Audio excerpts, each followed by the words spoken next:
Well, how's it going, boys and girls? Did everybody have a good Thanksgiving holiday? It was a break for me, and I damn sure needed it. Did a few of you join in on our Black Friday event last Friday? That was different. It was fun. Played a few of my favorite videos and gave away a bunch of stuff. And anybody that was looking, you saw that we've actually released a lot of our merchandise for sale on the website. Before, it was only available if we gave it away, but now you can actually pick it up. But hey, relax. We're still going to have more giveaways in between now and the end of the year, and then throughout all of next year, I'm sure. Speaking of which, we did give away the KLX 110 pit bike. We have not released the name yet. I'm not sure that he's been notified or if he's responded back yet. But the winner has been chosen. Now here's the next cool part. That was just a kind of a taste. That was like round number one. We've got another bigger giveaway actually sitting in front of me nearby. I just can't tell you what it is yet. But it'll be given away during the month of December, if not the beginning of January.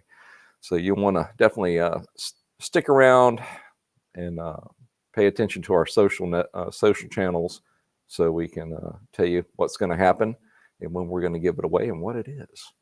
But for today, it's just business as normal. We're just going to answer a few questions if y'all want to send them in to me. And then I've still got a little bit more recording to do, so I can't quite leave the studio just yet. So let's swing around and see what I may have missed this past week. All right, Rich FJR 1300. What machine he rides. Hey, John, I was watching your video showing how to test regulator rectifiers. What would be more the common type of failures on these? If the diodes fail in the forward bias portion, what would be the symptom? And if they fail in the reverse bias test, what would be the symptom there? I'm thinking one overcharges the battery and one undercharges. Is this right? Okay, let's go back to the first part of that question. Looks like it's going to be a three-part. What was the more common failure on these? And it usually does fail on the diodes, and typically they fail shorted. All right, so that would be, you go to test, you try to put it in forward bias, you're not going to read anything. You try to put it in reverse bias, it's just going to show you a direct short. So if it failed in a forward bias, that means that it would be biased all the time in that one direction. So in other words, it wouldn't be able to reverse bias. Reverse bias, it's like a gate. Forward bias, that lets the current go through. Reverse bias is supposed to stop. And the reason it's doing this is you're looking at an AC signal that's coming through, and you've got a set of 4 diodes, 2 up here, 2 down here in a bridge. And when the current's in a positive swing, it lets the current flow those two diodes onto your load, and that's going in one direction. It goes into a negative swing, it switches and goes to the opposite diodes. But here's the thing that doesn't change. It still sends current through the load in the same direction. So if it fails in one direction or another, and I think that's what you're asking me, would it overcharge it? No. it would actually just be giving you half of that rectified signal. So instead of being like this in a waveform, it would be this flat line, and then the second half of the positive or negative side, depending on which set of diodes failed. But is it going to cause you to overcharge it if one of those two conditions happen? No. If anything, it will be an undercharge. But the other thing you have to take into account is the rectification of it does not tell how much voltage to send to the battery or the system.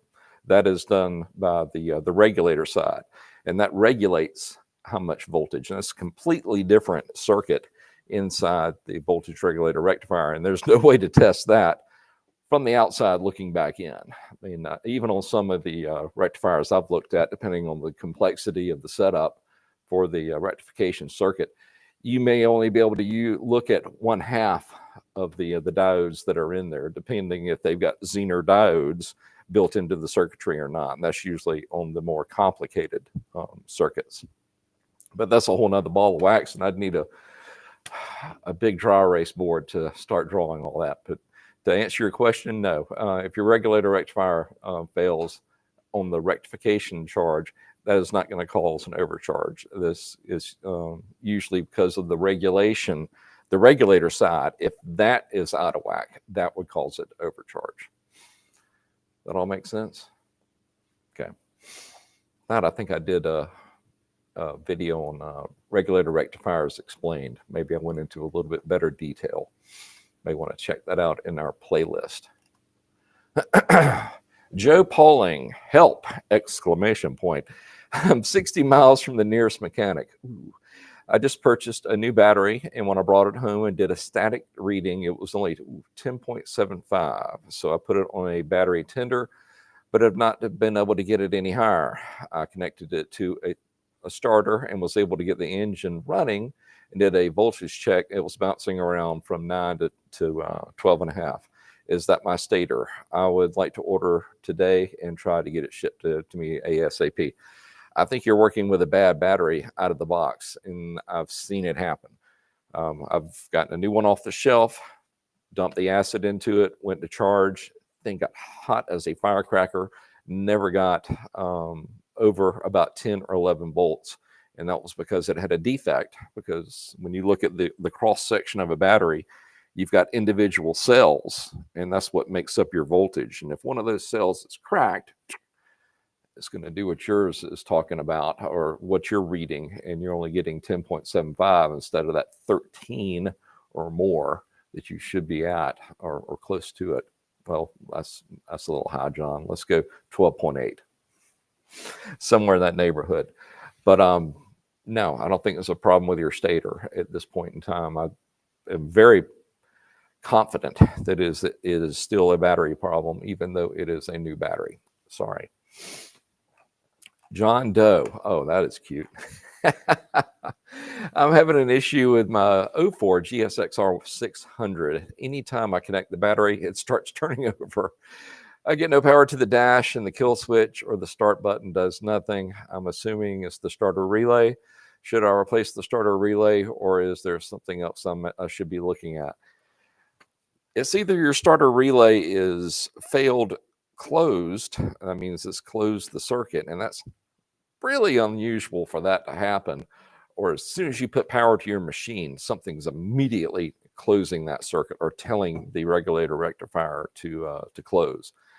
What you really need to do is just invest in a DMM with a battery disconnected, and just get out the multimeter and do an amperage, or not an amperage test, just an ohms test across those two terminals of your starter relay or solenoid. If you put it on there with no power on the machine and you get a connection, well, there you go. Chances are you're going to put it on there and not see anything, because I'm betting it's still open, but something else is automatically triggering your start circuit. And I would probably bet it's going to be a fault somewhere in the harness itself, especially because you mentioned you're not getting any lights on your dash or anywhere else. Now,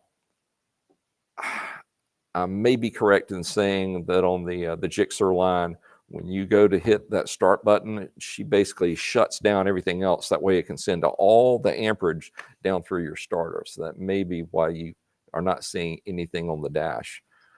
But I tell you what, why don't you take half of that starter cable off of or the cable going to the starter off of that solenoid, reconnect your battery, and then see what she does. If you don't own a DMM, if you hear that voltage or that regulator click, then you know it's a something else in the harness that's making that the relay turnover. All right, MXB 53. John, I can't get my 2019 Raptor 700R ride height correct. At the minimum preload settings at 8 3/16 peg and 9 and 15/16 up front, does the 22-inch tire affect that? All right, if you're telling me you're trying to set it back to the regular ride height and you've got different tires on it, of course, because the ride height is generally measured from the ground up to a certain point on the machine, either front or back. So if you've got a different set of tires, yeah, it's gonna change that that distance. All right, Jaron Randall. I have a 2008 Honda TRX 400EX, another 400EX. Love it. And it won't get any power to the control panel. None of the lights come on at all, not even the headlights. Can't figure it out. All right, I think one of the first videos we ever did was on a 400EX, and I did a help my ATV won't start, and I think it's like our number 1 or number 2 video. Start with the basics. Make sure you've got a good battery. See if it's put a multimeter on it. See if it's got enough voltage. Go in and check your fuses on that particular unit. I believe it's only got 4, if memory serves. And one of those is a primary fuse. I think it's either a 25 or a 30 amp. And if it isn't, if it's blown, then you're not getting, it's not going to do anything. And that may be the case of what you're running into. If all that checks out with a digital multimeter, then start looking at the negative side just to make sure that you don't have a corroded negative, which goes from the battery negative down to the frame.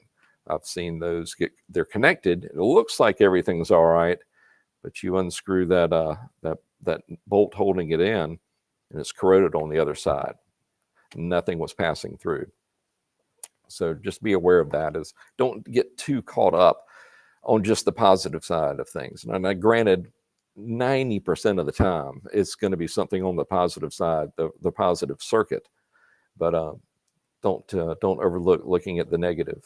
A wise man once said, when you eliminate all the possibilities, whatever is left must be the answer.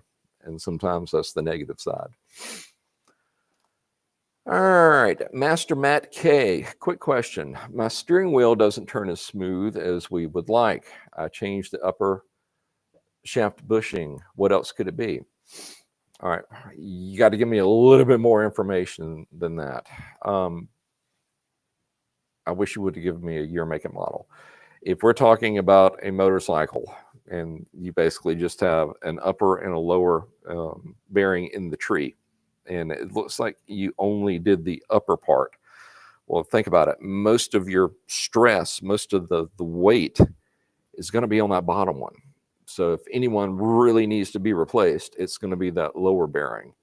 Now, if we're talking about a side-by-side or a ATV where there's a whole lot more going on, you've got the steering shaft coming down.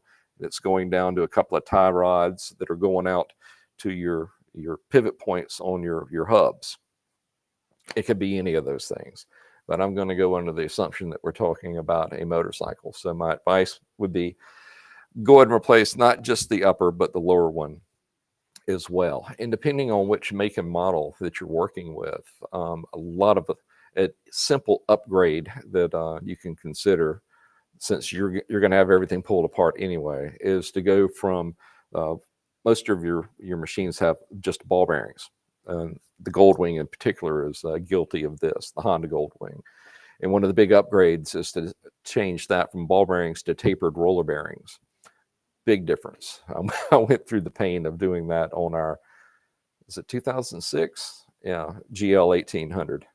Complicated procedure on a Goldwing. Hopefully you're not working on one of those, but if you do, there's a video out there where I can walk you through it.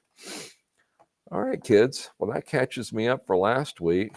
Let's see if anybody is out there asking questions this week, or everybody's still recovering from Thanksgiving. Let's see. What all do we have for me? All right, Lincoln Marsh.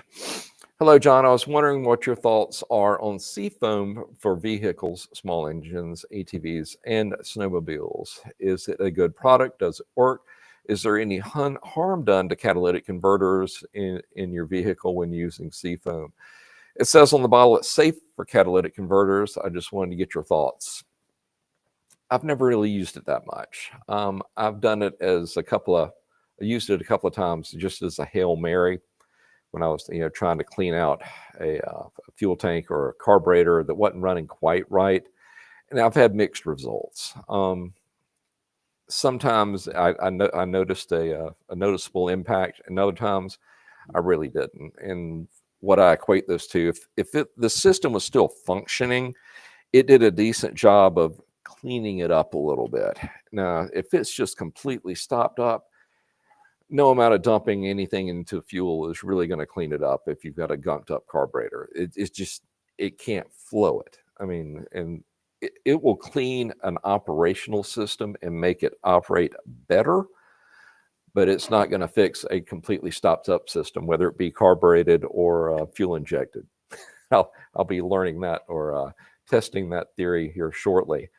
We've got I believe it's a ZX14 that's been sitting up for almost 4 years. So she qualifies as a barn find, and I will be investigating things like Seafoam and some of the Yamalube products that say that they can clean out your fuel system. We're going to see if they work or not. So stay tuned for that. It'll be a little while though. That'll be after the first of the year when I start playing around with that. Johnny Stoltz asks, he has a 2007 Recon 680, starts and runs perfect when cold. Once warmed up, it suddenly stumbles and falls. I've replaced the fuel pump, cleaned the fuel injector, and still no difference. I know I run to this suggestion fairly often, but I've seen it happen so many times. And that's when a unit has fuel starvation, not from the fuel supply, but from the fuel not being able to get to it because of a vacuum lock. And I'm referring to your vent tube and that little check valve that's at the top of your fuel tank. The best way to test that theory is really simple. Loosen up your fuel cap and take it out for a run and see what she does. All right, because it really sounds like you're talking about a fuel problem more than an electrical problem. So take a look at that and see what that does. And I would be curious to see if I'm right on this. So Johnny, if you would respond back to our email, and Hank, if you would drop that in the chat, that way Johnny can let us know if I was right or not. Sound like a deal? Tell you what, if I am right, how about we send you a shirt of your choosing in your size? That'll encourage you to maybe send me that email. And if I'm wrong, then we'll keep going and we'll figure it out and then tell everybody what we found on our Friday Live at 3. Sound like a deal? All right. Jarrett Fouts asked on Instagram, do you have any toys yourself, John? Four-wheelers, side-by-sides, etc. I've had them all over the years, but over the last several years, I've become more involved with the automotive side. I have a little track car that I've been playing with. But prior to that, my last side-by-side was a Razor 800S. It was actually an interesting story on it. Someone decided they would borrow it one night from the dealership. It was brand new. It was actually supposed to go out the next day. And we recovered it, and it was not in the best of shape. So my son and I spent the next couple of months rebuilding it, had to put a new frame under it, et cetera, et cetera. Great machine, used it for about 7 or 8 years, and that's the one that we sold that paid for part of the track car. Other than that, I've had a VTX 1300, VTX 1800, still have a YZ 450R, still have a 1979 YZ 250 F model. That is not for 4-stroke. That was the year 79, but it's in a container right now in about 500 pieces. Should I go ahead and record putting that thing back together? It's only been sitting in boxes for a better part of a decade now. Would y'all like to see that happen on camera? Yeah, what the heck? I think I may do that. Not that I'm running out of things to do around here. I can guarantee you that. Only other toys that I play with are boats. So that's enough damage. ATVs, side-by-sides, motorcycles, race cars, and boats. Is there a more fun way to spend your money? I guess I could throw in airplanes, but I'm not there yet. Oh, Joe McQueen asks, hello, sir. Can you recommend a trustworthy, outdoor, secure, reasonably priced motorcycle lock that would be too much trouble for a potential thief? All you can do to slow down a thief, you just try to slow them down. The trick is you can lock a bike, like its steering, you can lock its wheel to its frame, and yes, that's going to slow it down. But guess what? If there's 2 or 3 of them and it's not a Goldwing, they just pick up the whole damn thing and throw it in the back of their truck. I've seen it happen on camera. The best locks that I've seen were made by Kryptonite. I'm pretty sure they're still in business. And it would take, if you attached it to a non-moving object, and hopefully you're able to do that and not just lock it to itself. But those are extremely difficult to cut through because we've lost keys to one before. So it wore out a couple of cutoff wheels and 2 batteries to get the damn thing off. So look at the Kryptonite line. Through personal experience, they have been difficult to remove. Talk to you later. Speaking of that, alarm monitoring company. What does it feel like? Another spam call. Glad the election season is open. I've gone from 30 spam calls down to like 1 or 2, but still too many. Lincoln Marsh asked another one. I have a 2015 Yamaha, okay, we're going to be a little bit out of my depth, Viper MTX snowmobile. I'm trying to figure out what the oil capacity is. My dealer tells me just under 4 quarts, and on YouTube it's 4.5 to 4.8 quarts. My manual doesn't say what the capacity is. It just tells you how to change it. Well, that one I will have to research, but if you would send us an email on Ask Partzilla, Hank, if you would drop that, make sure you drop that in the chat. I think we need to just start off everyone with that in the chat, and I can get back to you with the answer. And plus, I will lead off next Friday with the answer live. I hate to make you wait a week, but that's the only way I can really get back to you unless you send me an email to where I can get it back to you. But yeah, that's not one I can answer off the top of my head. Not too many snowmobiles in Southwest Georgia, you know. AT Fury Rod asks, do you think the Yamaha Blaster is the most modded quad currently? No, I think number 1 is probably going to be the Honda 400EX. You know, the Honda's equivalent to the Blaster. They're right neck and neck, but without a doubt, I get more questions and I see more mods on that 400EX than anything else. And I know I've said this several times, but I cannot wait to build up that piece of garbage that's sitting over in a storage building about 6 miles from here. It's terrible.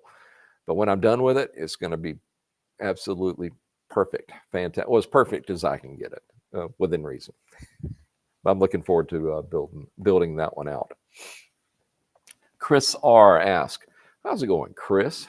Glad you could take a break from work and join us. Question for John. Use a motor flush on an EcoBoost boat motor or not? Well, yeah, I mean, just because it's an EcoBoost motor, that doesn't matter. It still needs to be flushed. If you're talking about, all right, I'm stuck in. When you said flush, I'm thinking of outboards and whatnot. Let me reread that. Motor flush on an EcoBoost motor. All right, the EcoBoost, that's the Ford engine, correct? And it's basically either a single or a dual turbo engine. It shouldn't bother it because anything to do with the eco part of it is the turbo part, and it's not going to be flushing through that, except for the oil that's going through it. And as long as the oil is safe for the engine or whatever your additives you're adding into it, it shouldn't affect the bearings in the turbos either. I would check the manufacturer on it just to make sure they are quote quote turbo safe, and as long as that's the case, I wouldn't see a problem with it. And I assume that's what you're talking about, is flushing the oil system, trying to get some of the varnish out of it. I can tell you, Chris, be careful with that.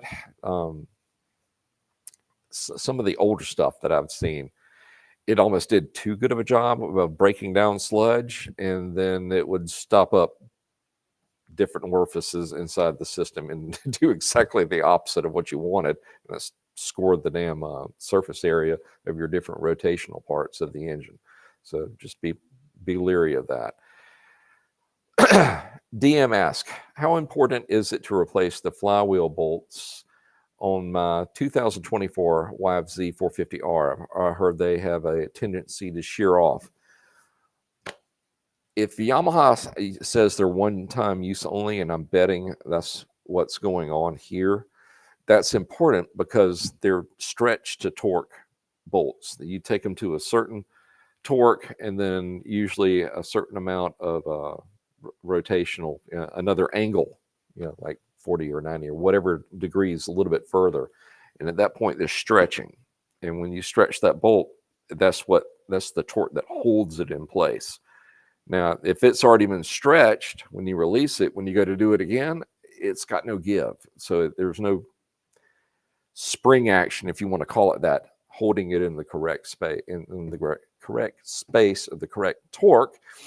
And if that's the case, it's going to be overstressed, and that will cause it to shear. And I bet you that's probably what's happening here. All right, looks like one more. Johnny Stoltz asks, I know you're a big fan of the 400EX. What makes you like the 400 more than the 450ER? Just curious. My son rides the YFC 450R, and that thing is amazingly fast. I mean, it will, but you are constantly in a state of panic, or I am, when I'm riding that thing. The 400, you can get a comfortable, smooth power curve out of that engine and be lazy. So I guess I'm lazy now that I'm almost 60 years old. I'm not interested in riding a two-stroke angry a chainsaw anymore like I'd so love to in my youth. It's all about what you want to experience. At my age, I'm set for a racetrack. Of course, I love to cut loose out there, but for the most part, on a four-wheeler, I just like a relaxed ride at speed, but still relaxed compared to the brutality of those high-performance 450s, whether it be the Honda or the Yamaha. You touch that throttle and you are gone. I'd rather just roll it on at my age. Well, all right, guys, I think we're going to wrap it up with that one. Hank said that's the last one, so I think we are done. All right, kids, really good questions today. We want to thank everybody for swinging by, spending a little time with us, and look forward to getting anything answered that I couldn't this week, and we'll kick off with it next week. Until then, everybody have a great weekend, a great week, and God willing, we will see you again right here Friday at 3. Y'all take care.